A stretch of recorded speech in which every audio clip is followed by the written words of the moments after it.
Most people think childhood ends the moment we grow up, but the truth is, it never really leaves us. It follows us quietly, shaping the way we think, the fears we hide, the choices we make, and even the way we love. In this story, everything begins with a single moment from childhood, small, almost forgettable to everyone else, but powerful enough to change an entire life. Our main character, Ayan, never talked much about his early years. On the surface, he looked like everyone else. Calm, polite, trying to get through each day without drawing attention. But inside him lived memories he tried hard to ignore, memories that shaped every step he took. Even the simplest things, like how he reacted to a loud voice or why he struggled to trust people, had a deeper root. And as he grew older, the world around him began to reveal just how strong those childhood experiences truly were. One evening, while returning home from work, Ayan passed by an old street he hadn't seen in years. Something about the place stopped him. Maybe it was the broken sidewalk that looked exactly the same, or the sound of children laughing somewhere in the distance. Whatever it was, it brought back a feeling he hadn't felt in a long time, something heavy, yet strangely familiar. He took a slow breath and stepped closer, not knowing that this small decision would unlock everything he had buried. As he walked farther down the street, he noticed a house at the end. The same house where he had spent most of his childhood. The windows were different now, the paint slightly worn, but the shape of the door was still the same. He stood there, frozen, wondering if facing the past would help him understand the person he had become. A quiet wind moved through the trees, almost as if urging him to take one more step. What Ayan didn't know was that someone from his past was still connected to that house. Someone who knew a part of his story that he himself had forgotten. And as he reached for the old gate, a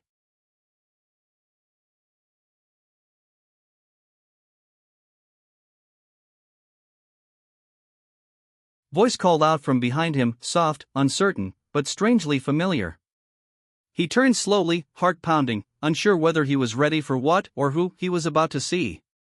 Ayan slowly turned toward the voice, his breath catching for a moment. A young man stood a few steps behind him, someone who looked familiar in a way Ayan couldn't immediately place.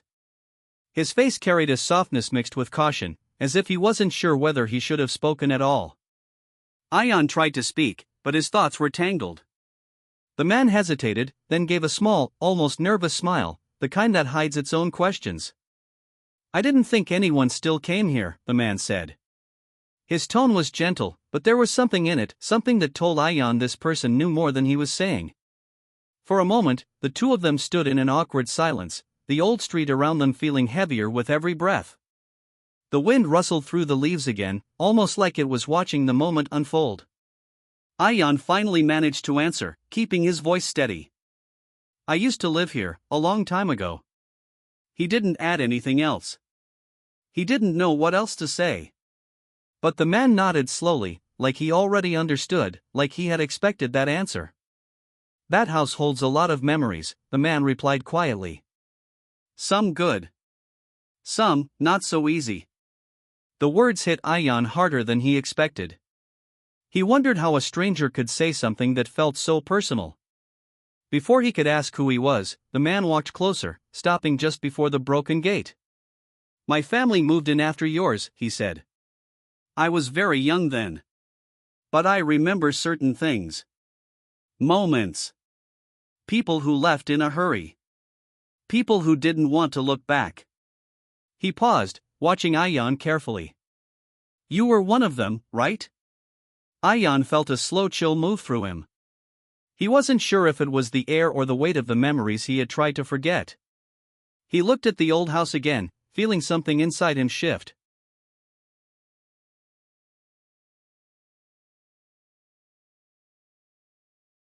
"I don't really remember much," Ayan said, though he wasn't sure if that was the truth or just something he wished were true.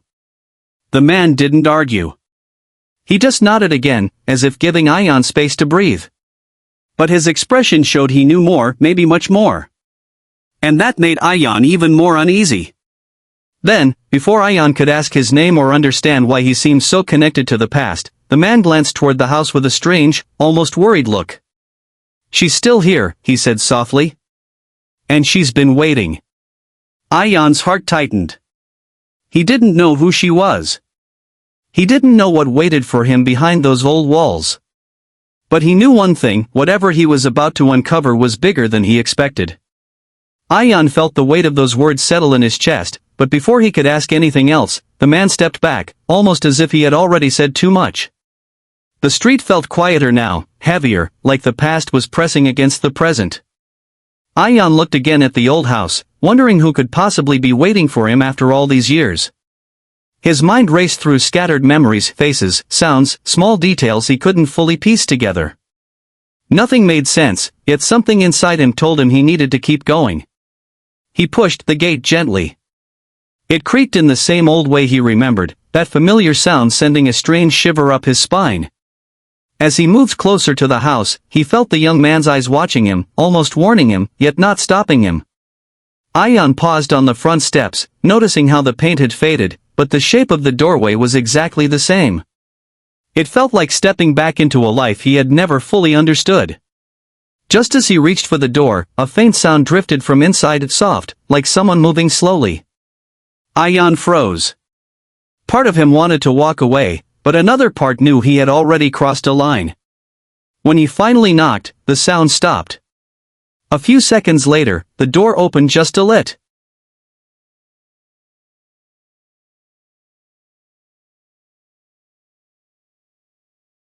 And a woman's voice came through, calm but distant.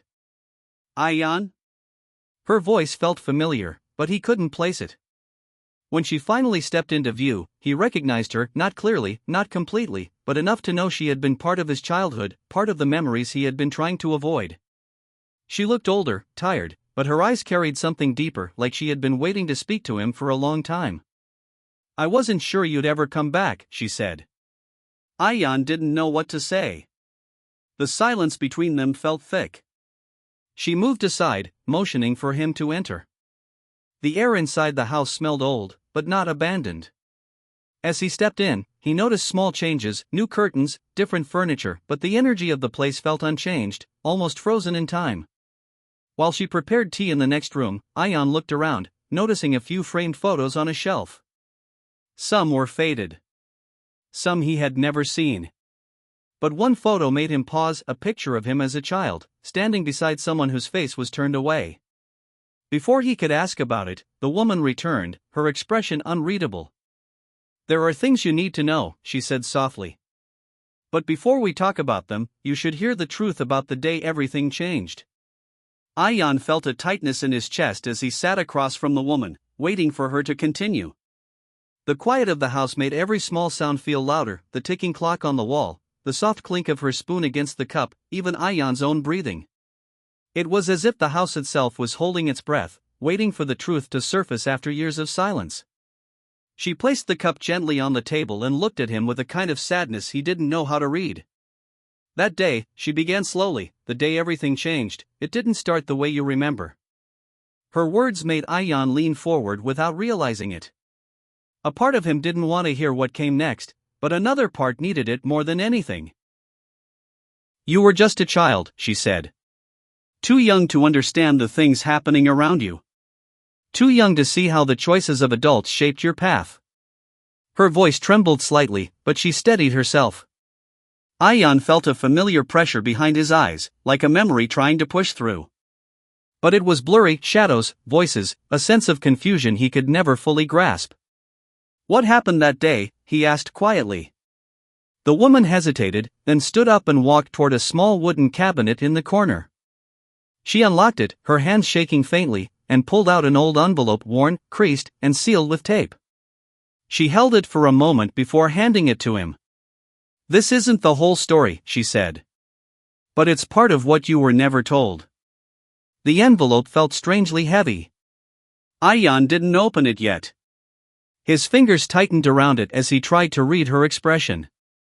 But she looked away, her eyes fixed on the doorway as if expecting someone else to walk in. Before Ayan could ask more, the front door creaked open. The sound echoed through the house in a way that made both of them freeze. Footsteps followed, slow, deliberate, moving closer. The woman's face changed instantly. Not fear exactly, but something close to worry, maybe something she had tried to avoid for years. She whispered, almost too quietly for Ayan to hear, I didn't think he would come today. A chill ran through Ayan. Who? He asked, though he wasn't sure he wanted the answer. The footsteps halted just outside the room. The woman swallowed hard. Someone who knows the rest of the truth, she said. Someone you haven't seen since that day. The doorknob slowly began to turn. The doorknob continued to turn slowly, as if whoever stood on the other side was giving Ayan a final chance to prepare himself. The woman stepped back, her eyes fixed on the doorway with a look that made Ayan's pulse quicken. The footsteps had been steady, confident, someone who wasn't afraid to return. After all these years. When the door finally opened, Ayan's breath caught in his throat. A man stepped inside, older than he remembered anyone from his past being, but there was something unmistakable in his posture, something that made a long-buried memory rise to the surface. His eyes locked onto Ayan with a strange mixture of recognition and tension, as if he too had been waiting for this moment. The room felt smaller instantly, like the walls were closing in around them. Ayan, the man said, his voice low. I didn't expect you to come back. Ayan didn't know how to respond. The man took a slow step forward, and in that moment, a flash of memory struck Ayan, voices arguing, someone pulling him away, the sound of something falling. It was vague, broken, but strong enough to unsettle him. The woman watched them both carefully, her hands clasped tightly in front of her. You left without the truth, the man said. And everyone let you believe what was easiest. Not what was real. Ayan's grip tightened around the envelope. The man's eyes shifted toward it with a look that almost resembled concern. Or warning. You shouldn't open that yet, the man said. Not until you hear what actually happened. The woman shook her head. He deserves to know both sides, she insisted. Not just yours. A tension filled the space between them, something old and unresolved. Ayan realized this wasn't just about him, it was something deeper, something that had been kept quiet for a long time. The man glanced around the house, as if checking for something unseen, then lowered his voice. There's more than just memories in this place, he said. There are things that were hidden, and things that were never meant to be found. The woman stiffened at his words, and Ayan noticed the slightest shift in her expression, fear, or maybe guilt. Before he could ask what they meant, the lights flickered, buzzing faintly before steadying again. The man exhaled slowly, almost as if he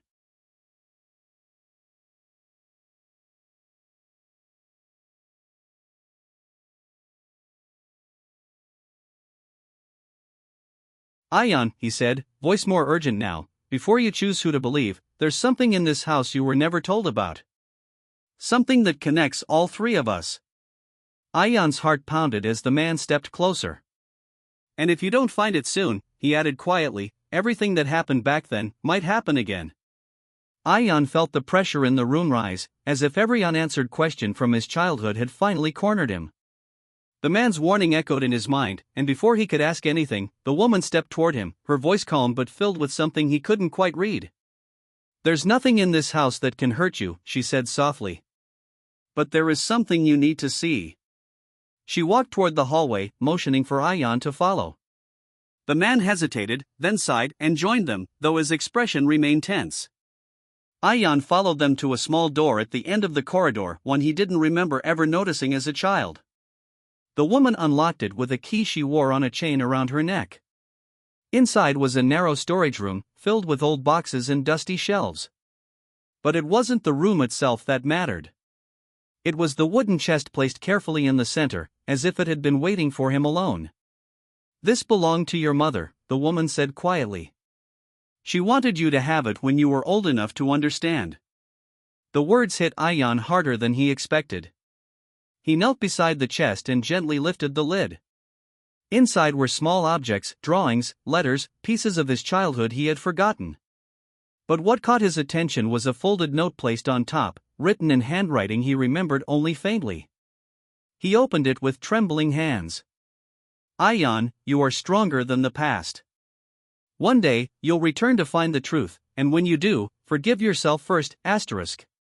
A warmth spread through him, a feeling he hadn't felt in years. His mother hadn't left him lost or confused. She had tried to protect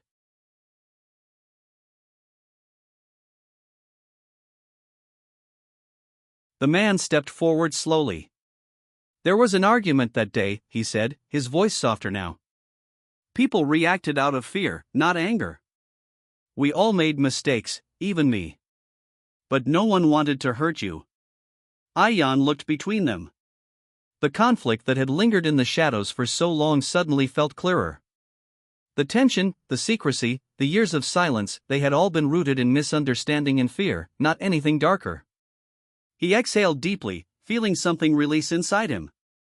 But just as he started to close the chest, he noticed something tucked beneath the letters, another envelope, sealed and marked with a date that hadn't yet passed. The woman's face went pale. That wasn't there before, she whispered. Ayan picked it up slowly, realizing it wasn't a message from the past. It was a message meant for his future. And someone knew he would return long before he ever decided to come back. Ayan held the new envelope carefully, feeling the weight of it settle into his hands. It didn't feel like something from the past, but like a quiet reminder that his journey wasn't only about what had happened long ago, it was also about who he had become. He looked at the woman and the man, noticing how both seemed just as unsure as he was. For the first time since he returned, they all shared the same question. He opened the envelope slowly. Inside was a simple page, written in familiar handwriting, the same gentle strokes he had just seen in his mother's old note. His breath caught as he read the message. If you are reading this, it means you finally found your way back. Not because you were told to, but because you were ready. The truth you seek is not in this house. It's in the person you choose to become after today. Let go, Ayan. The past shaped you, but it does not own you, asterisk. Ayan felt the words settle into him like a quiet truth he had needed for years. There was no hidden secret waiting to break him, no dark event being concealed. What had kept him trapped? Him trapped all this time was the weight of not knowing, of assuming the worst, of fearing what he could not remember. The real twist wasn't something buried in the house, it was the realization that his childhood had shaped him, but it didn't have to define him forever. He folded the letter gently and placed it back into the envelope. The woman's shoulders softened, as if she had been waiting for this moment just as much as he had.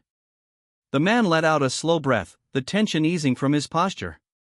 So, it wasn't about blaming anyone, Ayan said quietly. It was about understanding. The woman nodded. Your mother wanted you to grow without carrying the burden of that day. She wanted you to return only when you were strong enough to face your memories without letting them control your life. Ayan looked around the house one last time. The old walls, the faded paint, the echoes of his childhood, they no longer felt heavy. They felt like pieces of a story he could finally accept. As he stepped outside, the air felt different. Lighter. The man and woman stood behind him, watching with gentle eyes, no longer holding secrets, no longer protecting him from shadows that weren't there. Ayan walked down the quiet street, realizing something important: childhood shapes you, but healing is a choice. And today, he had chosen to move forward. He didn't need to come back again. This time, he was walking toward his future, not running from his past.